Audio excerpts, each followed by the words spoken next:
एक महमूद अचकज़ई साहब ने स्टेटमेंट दिया और हाफिज नईमुर रहमान साहब ने भी स्टेटमेंट दिया। अगर इन स्टेटमेंट्स को आप देखें तो आपको आइडिया हो जाएगा कि ये सारे क्यों फंस गए हैं। हाफिज नईमुर रहमान साहब कह रहे हैं, इस वक्त वो अमीर हैं जमात इस्लामी के, उन्होंने कहा कि जिन्होंने फैसले किए और जिनको हुकूमत में लाया गया दोनों फंसे हुए हैं। यानी जिन्होंने फैसले किए थे और जिनको हुकूमत में लाया गया दोनों ही फंस गए हैं। यानी मुझे अच्छी तरह याद है कि PMLN पीपल्स पार्टी ये सारे इमरान खान को कहते थे कि ये सिलेक्टेड है और इनको सेलेक्ट किया गया है। तो आज जो है वो इमरान खान को सेलेक्ट करने वाले और अभी जो इस वक्त PMLN पीपल्स पार्टी सारे रल के उसी इमरान खान का मुकाबला नहीं कर पा रहे।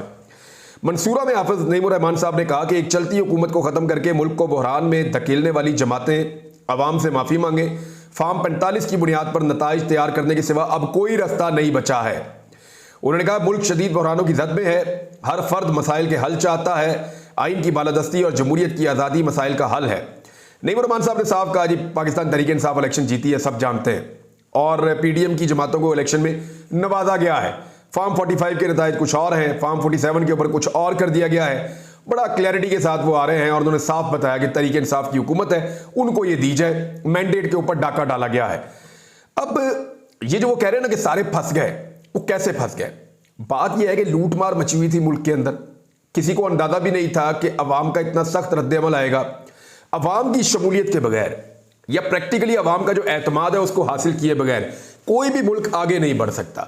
अवाम इस तरफ चल रही है, हुकूमत इस तरफ चल रही है, मुल्क कभी आगे नहीं बढ़ेगा। एक डायरेक्शन में चलना पड़ेगा और एक डायरेक्शन में तब चलता है जब अवाम वोट देकर अपने मुंतखब नुमाइंदों को लेकर आए और वो फिर एक सिमत के अंदर चले। प्रॉब्लम वहां शुरू हुआ जब एक ऐसी हुकूमत बना दी गई जिसे अवाम ने मुस्तरद किया था इलेक्शन वाले दिन। अच्छा, इन मुज़ाकरात के हवाले से होने तो ये पॉलिटिकल पार्टीज के दरमियान चाहिए कि पॉलिटिकल पार्टीज बैठें और बैठकर मुज़ाकरात करें, लेकिन उसके लिए ज़रूरी है कि जिन पॉलिटिकल पार्टीज ने डकैती मारी हुई है वो डकैती का माल वापस करें। यानी जिन्होंने लूट मार करके फार्म 47 के ऊपर ज़बरदस्ती अपने MNAs और MPs बनवा के अपनी हुकूमतें बना ली है, वो बैठें, टेबल के ऊपर आए, सारे के सारे बैठें और वो ये कहें कि जनाब पाकिस्तान में एक मरतबा फिर हम इंतखाबात करवा देते हैं और फ्री एंड फेयर इंतखाबात करवा देते हैं। आइए रूल ऑफ गेम्स तय कर लेते हैं और हम ये जो जाली मैंडेट है इसको छोड़ देते हैं। पाकिस्तान एक दफ़ा फिर बैठे, चीज़ें तय कर ली जाएं, फिर इंतखाबात हो जाएं, पब्लिक जिसको हुकूमत दे वो हुकूमत चला ले। एक तो ये रास्ता है।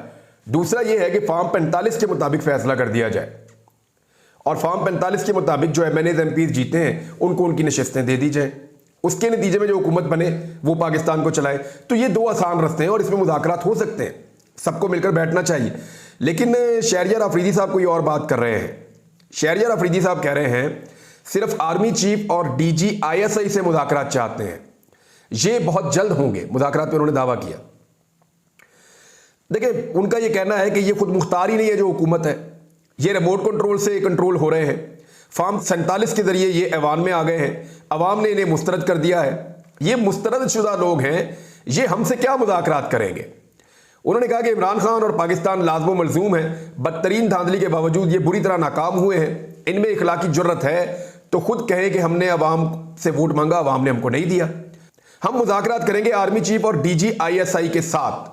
इन लोगों को एस्टेब्लिशमेंट ने सपोर्ट किया है। मेरा लीडर कोई NRO नहीं चाहता, पाकिस्तान के बेहतर मुस्तकबिल के लिए मुज़ाकरात चाहते हैं। मेरा लीडर की पहले दिन से ख्वाहिश थी कि एंगेज करें। मेरा लीडर एंगेज करना चाहता है लेकिन कोई रिस्पांस नहीं आता। रिस्पांस आता है तो सबको पता चलता ये मुल्क, फौज और इदारे मेरे हैं, फौज से मुज़ाकरात होंगे और बहुत जल्द होंगे। ये शहरयार अफरीदी कह रहे हैं। लेकिन देखिए, उसूलन तो इदारों का पॉलिटिक्स में काम नहीं है, उसूलन तो नहीं है।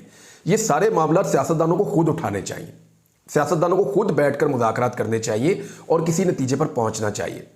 और जिन इदारों का वो नाम ले रहे हैं उन इदारों को सियासत से आहिस्ता आहिस्ता बाहर करना चाहिए। हाँ, अगर वो एक सपोर्ट ढूंढ रहे हैं कि हमें सबको बिठाए कौन और कैसे, तो अब तक जो हुआ है उसके अंदर तो दिखाई नहीं दे रहा। ऐसा लगता है ये मामला अभी ऐसे ही चलेंगे। शुएब शाहीन साहब ये कह रहे हैं कि एस्टेब्लिशमेंट के पास आज भी वक्त है, होश के नाखून ले, हमारे पक्के के डाकू फार्म 47 की पैदावार हैं। ये शुएब शाहीन साहब कह रहे हैं। नजम सेठी साहब ने जनरल बाजवा साहब के बारे में एक स्टेटमेंट दिया है और बाजवा साहब बड़े परेशान हैं, ये नजम सेठी का कहना है। वो ये कह रहे हैं साबिक आर्मी चीफ जनरल कमर जवेद बाजवा साहब के बारे में कि बाजवा साहब बड़े परेशान हैं, जहां जाते हैं पाकिस्तानी बिलखसूस पाकिस्तान तहरीक इंसाफ इनके पीछे पड़ जाते हैं, गालम गलोच शुरू हो जाती है, जो इनके लिए शर्मिंदगी का बायस है। वो अपना नाम क्लियर करवाना चाहते हैं। ये जो शायद कुरान पाक जो उन्होंने उठाकर बात की सहाफ़ियों के साथ, शायद इस तनाज़ुर में वो ये बात कर रहे हैं कि वो अपना नाम क्लियर करवाना चाहते हैं। देखिए, जनरल बाजवा साहब के बारे में ज़्यादा वो लोग गवाहियाँ दे रहे हैं जो जनरल बाजवा साहब के बहुत करीब थे जब इमरान खान साहब की हुकूमत गिर रही थी। अगर मैं सहाफ़ियों की बात करूँ तो वो साफ कहते हैं जी जनरल साहब सियासत में हिस्सा ले रहे थे। फजल रहमान साहब की बात करूँ वो भी कहते हैं कि जनरल साहब सियासत में हिस्सा ले रहे थे। मोहम्मद ज़ुबैर साहब जो मुलाकातें करते थे वो भी कह रहे हैं कि जनरल साहब सियासत में हिस्सा ले रहे थे। मिफ्ता इस्माइल, बाकी लोग जितने भी हैं PMLN से जिनका ताल्लुक है, जावेद लतीफ़ हो गए या मियाँ नवाज शरीफ हो गए खुद, या इमरान खान साहब हो गए जो जनरल साहब के साथ काम कर रहे थे, वो तमाम लोग आज जनरल रिटायर कमर जावेद बाजवा साहब के ऊपर इल्ज़ामात लगा रहे हैं कि वो सियासी अमल में मुदाखलत कर रहे थे। और वही जो मुदाखलत है, यानी ये लोग पहले उनके करीब थे और आज सारे उनके खिलाफ गवाह बने हुए हैं और वो कसम खाकर भी कहते हैं तो मामला बन नहीं रहा। और नजम सेठी साहब ने उनकी परेशानी जो है उसको जाहिर किया और बताया अपनी खबर के जरिए से।